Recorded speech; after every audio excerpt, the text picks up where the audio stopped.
हम लोग कल गुप्तोत्तर काल पढ़ रहे थे और गुप्तोत्तर काल में पाल वंश पढ़ा, फिर कल सेन वंश पढ़ा हम लोगों ने। देखिए, कल हमने सेन वंश पढ़ाते समय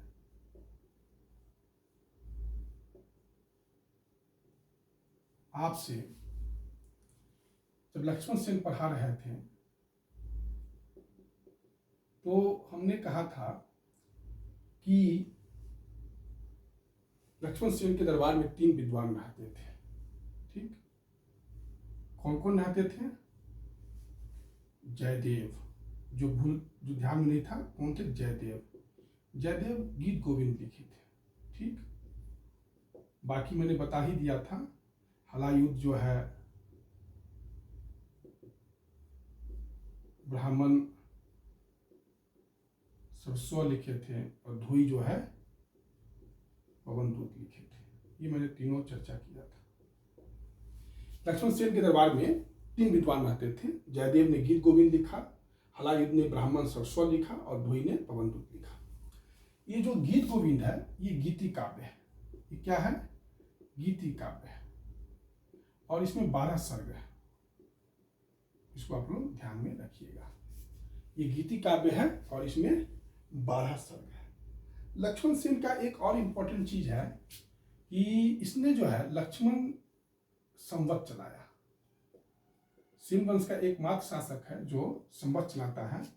1177 AD में इसने लक्ष्मण संवत की शुरुआत किया था। तो यह जो है आपका सेन वंश के बारे में एक जो सूचना था, जो मैं चाह रहा था कि दे दूं, तो दे दिया आप लोगों को।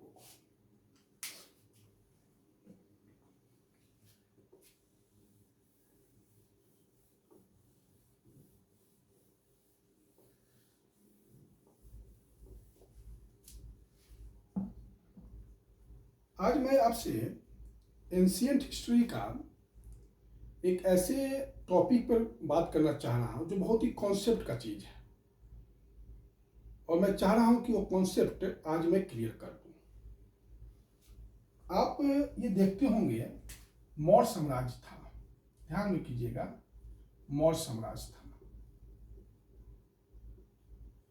इसका भी नियंत्रण गंगा घाटी पर था।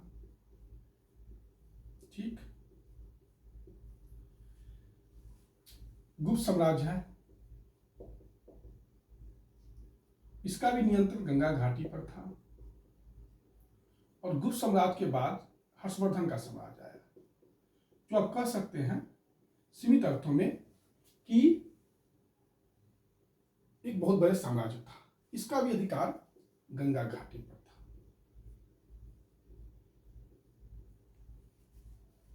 इसको थोड़ा समझिएगा। मौर्य साम्राज्य का भी अधिकार गंगा घाटी पर था, गंगा घाटी, गुप्त साम्राज्य का भी गंगा घाटी पर अधिकार था और हर्षवर्धन का भी गंगा घाटी पर अधिकार था। इसमें जैसे कन्नौज है तो ऊपरी गंगा घाटी हो गया, कन्नौज का क्षेत्र ऊपरी गंगा घाटी का हो गया। कन्नौज जो है उत्तर प्रदेश में है। ठीक, मौर्य साम्राज्य को भी गंगा घाटी में जो साम्राज्य मिले, इससे क्या फायदा हुआ? गंगा घाटी में जनसंख्या काफी है, पहली बात। कृषि उत्पादन भी काफी हो रहा है और व्यापार भी काफी हो रहा है। लेकिन ये सब आंतरिक है।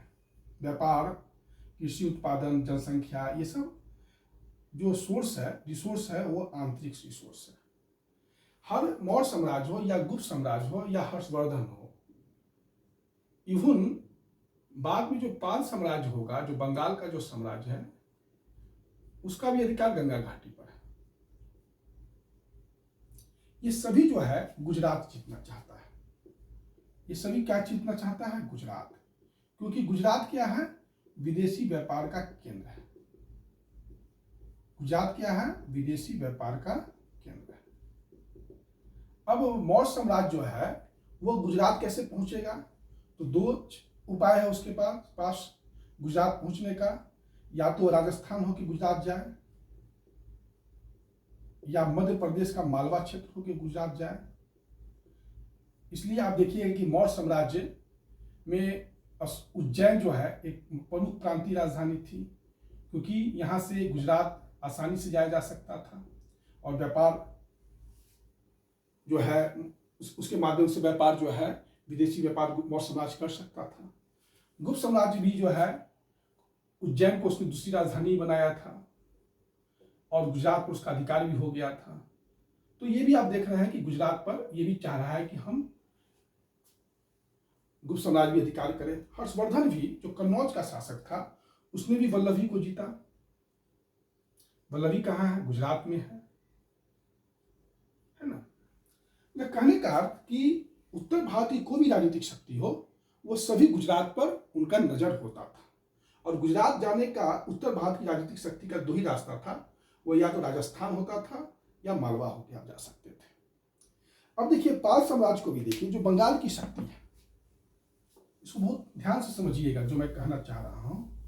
पाल साम्राज्य जो है वो भी बंगाल की शक्ति है और मैंने आपको कल कहा था कि परसों क्लास में कि धर्मपाल ने इसको पाल साम्राज्य को उत्तर भारत की प्रमुख राजनीतिक शक्ति बनाया और कन्नौज पर अधिकार कर लिया।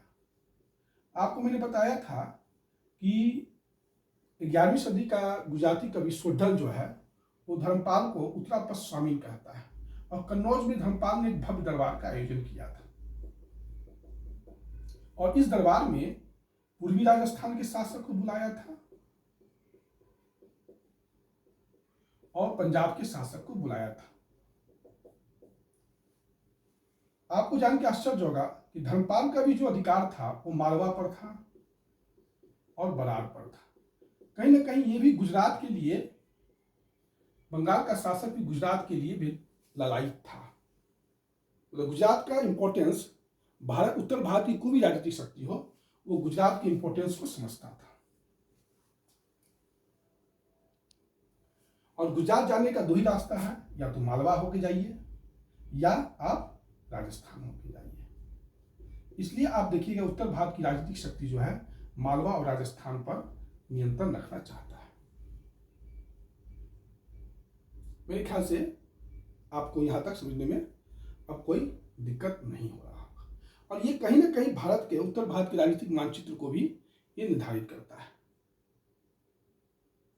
उत्तर भारत के राजनीतिक मानचित्र को निर्धारक तत्व कहीं ना कहीं गुजरात का व्यापार है। यह मैं जो लास्ट में मैं प्रमुख बात करना चाह रहा हूं वह यही है कि कहीं ना कहीं जाके वो या तो मौर्य साम्राज्य हो या गुप्त साम्राज्य हो या हर्षवर्धन का साम्राज्य हो या पाल साम्राज्य हो, सभी के लिए गुजरात इंपॉर्टेंट था और उस पर और वही जो है राजनीतिक मानचित्र का निर्धारण करता था उत्तर भारत की राजनीतिक शक्तियों का। ये थोड़ा सा हम आपको चाह रहे थे। देखिए धर्मपाल के बारे में जब शुरू ही हो गया तो धर्मपाल के बारे में मैं एक दो फैक्ट्स और चाहता हूं कि दे दूं। जैसे कि जो अरब यात्री सुलेमान है वो कहता है कि पाल शासक के पास 50,000 हाथी था। ये मैं 50,000 हाथी था। मेरे ख्याल से ये समझने में आपको दिक्कत नहीं हो रहा होगा। पाल शासक ने धर्मपाल को रूमा कहा है। पाल शासक धर्मपाल को रूमा कहा है। रूमा का अर्थ ही होता है धर्मपाल। ठीक। धर्मपाल जो है नालंदा विश्वविद्यालय का पुनः उद्धार भी किया था। नालंदा विश्वविद्यालय, ऐसा नहीं है कि विक्रमशिला विश्वविद्यालय का स्थापना किया तो उसने नालंदा को छोड़ दिया था, ऐसा बात नहीं है।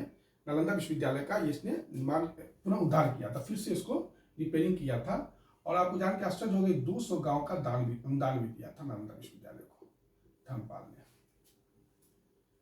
ये दो फैक्ट्स में चाह रहा था, 2-3 फैक्ट्स आपको दे दूं। देखिए विक्रमशिला विश्वविद्यालय से भी एक से एक स्कॉलर निकले। विक्रमशिला विश्वविद्यालय से भी एक से एक स्कॉलर निकले। दीपंकर, इन्हीं का दूसरा नाम था आतिश, है ना। ये बहुत बड़े बौद्ध विद्वान थे जो 200 बौद्ध ग्रंथ का रचयिता थे ये, और ये विक्रमशिला विश्वविद्यालय में के ही आप कह सकते आचार्य थे। दीपंकर जिनका नाम आतिश भी था। क्षमाशील, ये दोनों जो है दीपंकर या आतिश और क्षमाशील जो है तिब्बत बौद्ध शासकों ने ही इनको भेजा था। यहां से एक रत्नाकर भी यहीं के विद्वान थे।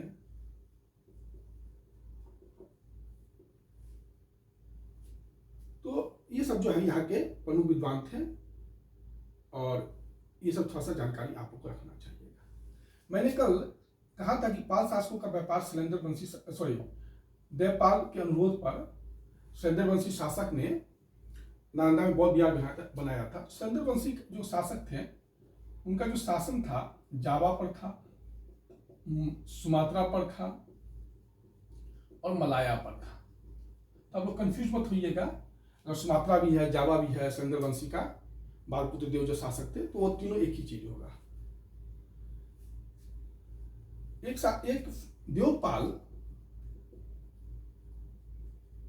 मैंने कल चर्चा किया था कि हर्षवर्धन के समय जो आसाम का शासक था वो भास्कर वर्मन था। तो देवपाल भी जो है बाद में आसाम को जीतता है और उड़ीसा को जीतता है।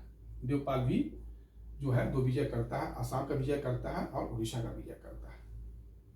तो ये सब हम सोच रहे थे कि कुछ फैक्ट्स है जो आपको हम लोग दे देते हैं।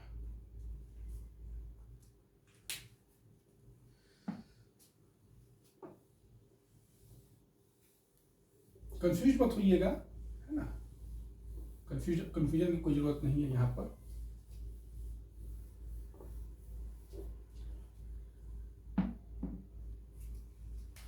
जैसे गौर शासकीय, जैसे पुण्यवर्धन गुप्ती है, मैंने पुण्यवर्धन गुप्ती का चर्चा किया था, याद होगा। ये उत्तरी बंगाल में है और ये उत्तरी बंगाल में बाद में गौर वंश का शासक आता है, उसका नाम है आपका शशांक। ये सब तो मैंने पढ़ाया ही था। शशांक की राजधानी जो थी वो कर्णसुवर्ण थी। शशांक जो बंगाल का शासक था गौर वंश का, उसकी राजधानी कहाँ थी? कर्णसुवर्ण थी। ये थोड़ा राजधानी ध्यान में रखिएगा। और इसने सोना का सिक्का चलाया था और उस सोना के सिक्का पर गज और लक्ष्मी का, गज का अर्थ हुआ हाथी, लक्ष्मी का चित्र है। तो ये भी थोड़ा सा ध्यान में रखिएगा कि पूछ सकता है कि शशांक की राजधानी कहाँ थी, तो कर्णसुवर्ण था।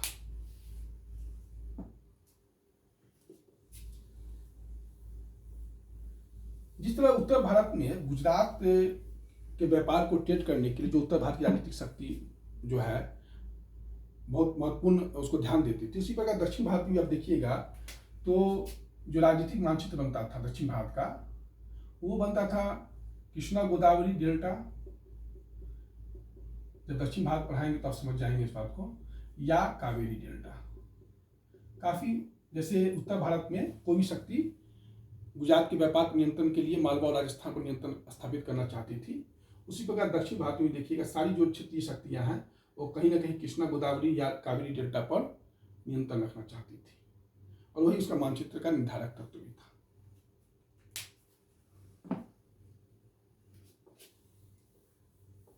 अब हम लोग पढ़ेंगे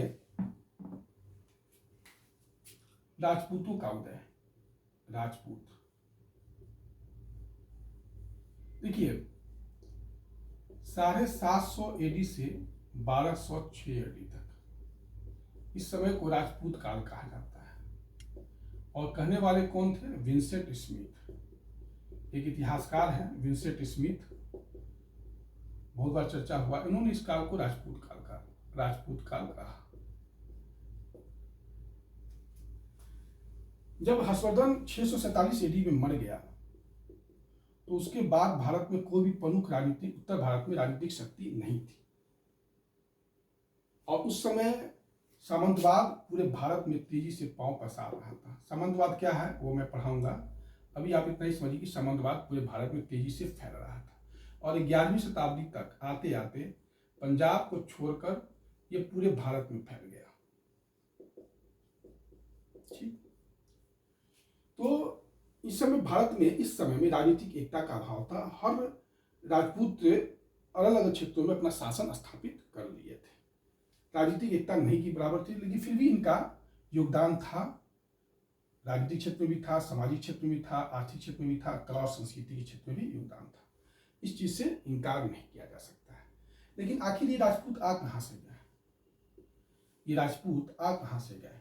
क्योंकि हमारे यहाँ क्षत्रिय का कॉन्सेप्ट, ब्राह्मण, क्षत्रिय, वैश्य और शूद्र। तो मैंने आपको कहा था कि प्राचीन भारत जब मध्यकालीन भारत में बदल रहा है तो कहीं ना कहीं यह वर्ग जो है अब जाति के रूप में कन्वर्ट हो जाएगा। वर्ग जो है जाति के रूप में कन्वर्ट हो जाएगा। तो क्षत्रिय जो वर्ण है वो राजपूत एक जाति के रूप में यहाँ पर आपको कन्वर्ट होता हुआ दिखाई पड़ रहा है। इस काल को पूर्व मध्यकाल भी कहा जाता है। 750 एडी से 1206 एडी को पूर्व मध्यकाल भी कहते हैं। आप लोग यहाँ पर मुझसे भी डिस्कशन मत कीजिए कि सर आप एंशिएंट इंडिया पढ़ा रहे हैं और यहाँ पर चले गए, तो ये सब एंशिएंट इंडिया का ही पार्ट है, ठीक। क्योंकि अभी हम सामंत राज भी चर्चा करेंगे, कुछ राजपूत राज्यों का चर्चा करेंगे जो कहीं ना कहीं एंशिएंट इंडिया का ही पार्ट है, इसलिए राजपूत पहले मैं क्लियर कर देता हूँ। तो ये राजपूतों का उदय, पर ये राजपूत आ कहाँ से गए, इनके उदय के क्या कारण थे, तो उस पर हम लोग थोड़ा सा चर्चा कर लें। कुछ विद्वानों का कहना है कि राजपूत विदेशी जातियों के वंशज थे, और कुछ लोगों का कहना है कि नहीं, ये भारत के यहीं के आदि जो योद्धा वर्ग थे, चाहे वो जनजातीय योद्धा हो या आर्य योद्धा हो, उन्हीं के वंशज थे। सबसे पहला इंपॉर्टेंट बात यह है कि एक लेखक है चंद्रबरदाई। चंद्रबरदाई कौन है ये बाद में बताऊंगा। इनका ग्रंथ का नाम है पृथ्वीराज रासो। चंद्रबरदाई ने एक किताब लिखा पृथ्वीराज रासो। यह पुस्तक जो है 11वीं शताब्दी का पुस्तक है। कब का पुस्तक है? 11वीं शताब्दी का पुस्तक है।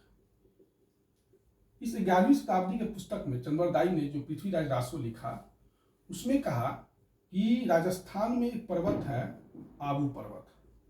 राजस्थान में कौन सा पर्वत है? आबू पर्वत। इस आबू पर्वत पर ऋषि वशिष्ठ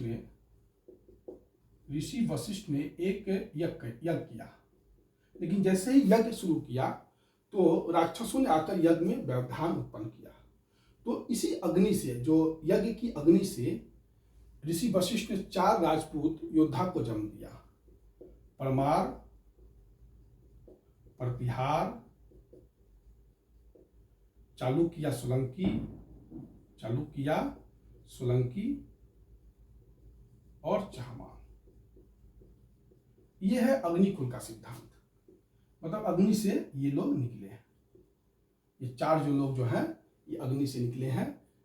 ये चंद्रबरदाई जो पृथ्वीराज रासो लिखे थे 11वीं शताब्दी में, वो राजस्थान में कहते हैं कि आबू पर्वत पर जब ऋषि वशिष्ठ यज्ञ कर रहे थे, अग्नि जो प्रज्वलित हो रही थी, तो उसी समय जब राक्षस लोग उस यज्ञ को नहीं होने दे रहे थे, तो उसी अग्नि से परमार निकले, प्रतिहार निकले, चालुक्य सोलंकी निकले या चहमान वंश निकले। 4 जो है राजपूत वंशों का उदय यहीं से हुआ। लेकिन एक इतिहासकार है कर्नल टॉड, इन्होंने राजपूतों का इतिहास लिखा। कर्नल टॉड ने क्या लिखा? राजपूत का इतिहास लिखा। और इन्होंने कहा कि भारत पर जो विदेशी आक्रमण हुआ, शक का आक्रमण हुआ, कुषाण का आक्रमण हुआ, हून का आक्रमण हुआ, ये सभी जो थे बाद में राजपूत के रूप में कन्वर्ट हो गए। ये कर्नल टॉड का कहना है। मनु जो हमारे यहाँ के विधिवेता हैं, उन्होंने इन विदेशी जातियों को व्रात क्षत्रिय, व्रात का अर्थ हुआ हीन, व्रात क्षत्रिय या दूसरा दर्जा का क्षत्रिय घोषित किया था। तो इसको भारतीय समाज में समायोजित कर लिया गया, यह मैंने आपको बताया था। तो कर्नल टॉड के अनुसार शक, कुषाण, हून जो थे, जो यही लोग जो विदेशी थे, भारत में राजपूत जाति के रूप में बदल गया। और मनु ने भी इनको व्रात क्षत्रिय या निम्न क्षत्रिय या दूसरा क्षत्रिय घोषित किया। ये कर्नल टॉड का है। अब विंसेंट स्मिथ ने क्या कहा, इसको भी देख लेते हैं। विंसेंट स्मिथ ने क्या कहा, क्योंकि विंसेंट स्मिथ ने ही राजपूत काल इस समय को कहा था। तो विंसेंट स्मिथ ने कहा कि जो खरवार यहाँ की जो जनजाति है, भील है, खोंड है, ये सभी जो जनजाति है, यही जो है बाद में राजपूत के रूप में बदल गए। तो उनके अनुसार जो भारत की जो आदिम जनजातियां थी, जो लड़ाका होती थी, वही लोग बाद में जो है राजपूत के रूप में बदल गए। ये विंसेंट स्मिथ का कहना है।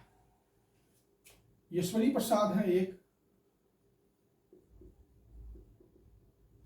और डी.आर. भंडारकर है। कौन है? ईश्वरी प्रसाद और डी.आर. भंडारकर। ये कहते हैं कि राजपूत विदेशी जाति के विदेशी थे। ये ईश्वरी प्रसाद और D.R. भंडारकर कहते हैं कि राजपूत विदेशी थे। एक थे C.H. चट्टोपाध्याय। कौन थे? C.H. चट्टोपाध्याय। इन्होंने कहा कि राजपूत जो थे भारत के सामाजिक आर्थिक स्थिति के उपज थे। C.H. चट्टोपाध्याय ने कहा कि राजपूत जो थे भारत के सामाजिक आर्थिक स्थिति के उपज थे। ये चट्टोपाध्याय जी का कहना है। कनिंघम को याद हुई होगा, भारतीय पुरातत्व का जनक कनिंघम को कहा जाता है। तो कनिंघम ने कहा कि जो यूची कबीला, याद होगा कुषाण मैंने पढ़ाया था उसी समय, यूची कबीला का संतान राजपूतों को माना है। ये कनिंघम का कहना है। लेकिन भारत में जो वैद्य और ओझा करके इतिहास है, C.H. ओझा और वैद्य, उनका कहना है कि राजपूत जो थे क्षत्रिय, प्राचीन क्षत्रियों के संतान थे। ये राजपूतों पर विभिन्न इतिहासकारों का विभिन्न मत है, लेकिन सामान्य निष्कर्ष यही है कि राजपूत जो थे वह आदिम जनजातियों के वंशज थे, विदेशियों के वंशज थे, भारत के क्षत्रिय जाति के वंशज थे। ये कुल मिला के लगता है कि ये जो भी जिस तबका में लड़ाका वर्ग उत्पन्न हुए और जो ने शासन प्रशासन में हिस्सेदारी किया वह राजपूत कहलाए। लेकिन दो चीज है कि विदेशी इनको कैसे मान लिया जाए, क्योंकि ये जो वर्ग है राजपूत जो है, इन्होंने मातृभूमि के लिए अपना जान तक दिया। तो कोई विदेशी मेरी मातृभूमि मतलब इस भूमि के लिए क्यों जान देगा, विदेशी भूमि के लिए क्यों जान देगा। एक पहला गुण बात। और दूसरा बात ये कि इनका जो शारीरिक बनावट है और DNA है, उस सब चीज को अगर नापा जाए तो ये नहीं लगता है कि ये विदेशी है, मतलब मूलतः विदेशी है। आज की तारीख में ये शारीरिक बनावट के आधार पर हम नहीं कर सकते हैं कि कौन आदमी किस जाति का होगा, क्योंकि आजकल इंटरमिक्सड सभी देश हो गए हैं लगभग। तो ये कहना बहुत मुश्किल है। लेकिन फिर भी जो है एक रफ आइडिया लगता है कि मातृभूमि के प्रति इनका प्रेम देखकर और इनके शारीरिक बनावट को देखकर यह हमें नहीं लगता है कि ये विदेशी होंगे। बहुत से इसमें असमानता के बिंदु हैं। मुख्य परीक्षा में यह ज्यादा प्रभावी होगा बताना। अभी आप लोग इतना ही समझिए। उत्तर प्रदेश लोक सेवा आयोग चूंकि कभी कभी कुछ एक ऐसा सवाल करता है जो बहुत ही आप कह सकते हैं कि थोड़ा लीक से हटकर क्वेश्चन होता है। देखिए, राजपूत जो है वो 3 प्रकार के होते हैं: अग्नि वंशी, सूर्यवंशी और चंद्रवंशी। राजपूत का ये 3 कुल है: अग्निवंशी, सूर्यवंशी और चंद्रवंशी। चंद्रवंशी को ही सोमवंशी भी कहा जाता है। ठीक, राजपूत यही 3 वंश है: अग्निवंशी, सूर्यवंशी और चंद्रवंशी। तो चंद्रवंशी या सोमवंशी का संबंध जो उत्तर प्रदेश से है, इसलिए उत्तर प्रदेश में चंद्रवंशी या सोमवंशी से क्वेश्चन किया जाता है। त्रेता युग में चंद्रवंशी का जो केंद्र था वो प्रयाग था। प्रयाग बनी इलाहाबाद, प्रयागराज। ठीक, इलाहाबाद अब नहीं बोलना चाहिए। लेकिन जब द्वापर युग आया तो त्रेता युग की समाप्ति पर प्रलय आता है और फिर प्रलय के बाद क्योंकि प्रयाग प्रलय में डूब गया या अब वो समाप्त हो गया, तो द्वापर युग में संवारन ने जो है प्रतिष्ठानपुर को चंद्रवंशी का राजधानी बनाया। बात समझिएगा, त्रेता युग में चंद्रवंशी की राजधानी कहाँ थी? प्रयाग। लेकिन द्वापर युग में संवारन ने प्रतिष्ठानपुर, ये जो है झूसी में है। झूसी कहाँ है? इलाहाबाद के पास, सॉरी प्रयाग के पास ही झूसी एक जगह है, यमुना नदी के किनारे होगा। तो वहीं पर जो है ये प्रतिष्ठानपुर में इन लोगों ने चंद्रवंशी ने अपनी राजधानी बनाया। ये उत्तर प्रदेश में पूछा जाता है। ये सिर्फ उत्तर प्रदेश में ही पूछा जाता है, इसको ध्यान में रखिएगा। पूछ लेगा कि चंद्रवंशी या सोमवंशी की राजधानी कहाँ है, तो प्रतिष्ठानपुर आपको याद रखना चाहिए। बाकी जो चीजें मैंने बता ही दिया है कि कैसे प्रयाग था पहले और प्रलय आया त्रेता युग में के बाद, तो द्वापर युग में यह प्रतिष्ठानपुर बन गया, जो झूसी में, यहाँ प्रयाग में। देखिए, कभी कभी राजस्थान लोक सेवा आयोग भी इस तरीके के प्रश्न करते हैं, क्योंकि यह राजपूत का ये सोमवंशी जो है उत्तर प्रदेश से हैं, तो उसी प्रकार सूर्यवंशी जो है वो राजस्थान से जुड़े हुए हैं। जैसे हमीर महाकाव्य है, या पृथ्वीराज विजय, ये दो ग्रंथ है। पृथ्वीराज विजय जो है जानक लिखे थे। कौन लिखा था? जानक लिखा था। इस दोनों ग्रंथ से यह हमें सूचना मिलता है कि चौहान जो थे, या चौहान या चहमान एक ही चीज है, ये सूर्यवंशी थे। ठीक, ये कौन थे? सूर्यवंशी थे। चौहान शासक क्या थे? सूर्यवंशी से, अग्नि से उत्पन्न थे, लेकिन थे ये सूर्यवंशी। कारण यह था कि जो चहमान जो है, सूर्य के पुत्र चहमान थे और उनके ये वंशज थे। तो अगर पूछ लिया जाए कि चौहान शासक किस वंश के, तो आपका जवाब होगा सूर्यवंशी थे। क्लियर? और क्यों थे? तो ये कहते हैं कि सूर्य के पुत्र चहमान के ये लोग वंशज अपने आप को कहते हैं, चौहान शासक। तो यही थोड़ा सा एक दो क्वेश्चन है जो आपसे कोई राजस्थान लोक सेवा आयोग और कोई उत्तर प्रदेश लोक सेवा आयोग पूछ लेता है। इस प्रकार से जो है क्लास आज का आपका समाप्त हो गया। फिर हम लोग नेक्स्ट टॉपिक के साथ एंट्री करेंगे। धन्यवाद।